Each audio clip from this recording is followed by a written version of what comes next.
Terima kasih semua. Ini sedikit untuk hari ini kita dah selesai lah.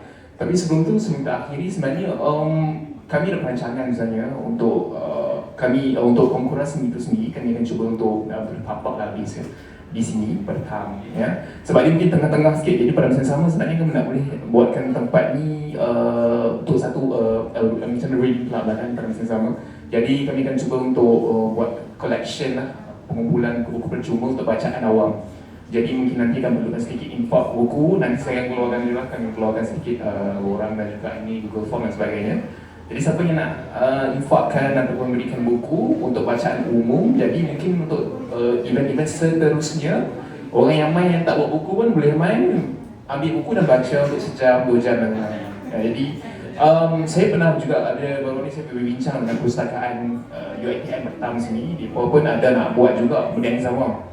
Dia pernah buat Vision Park dan juga ataupun di SMK Bertam saya ataupun Bertam sini depan bus stand. Jadi sedikit selain itu kita akan cuba buat kat sini jugalah.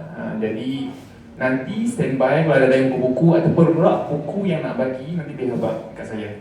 Dan lagi satu, one more, kami lah ni tengok cari lagi lah yang sukarelawan untuk bantu dari segi media sosial dan sebagainya. Siapa yang nak volunteer boleh je approach saya lepas ni ataupun tanya dalam WhatsApp.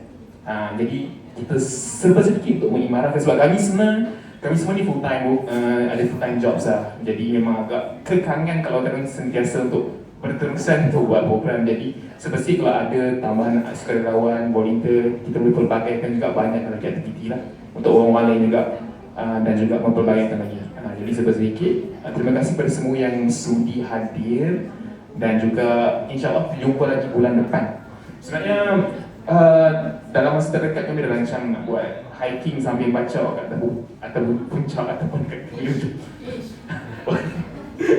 Salah satu tempatnya adalah Bukit Fish ataupun dekat Monkey Beach ataupun dekat Taman Negara Pinang kan.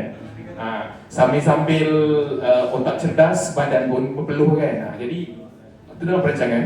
Dan juga hujung bulan depan ada reading book session kat sini. Hujung bulan ada temasya Merung Mahawangsa di Alustar. Itu perancangan terdekat lah.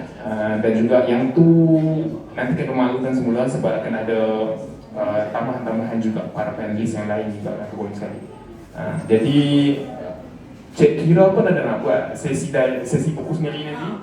Bedah buku. Jadi siapa yang nak ada idea nak buat session bacaan buku ke apa, ada para panelis, boleh je main.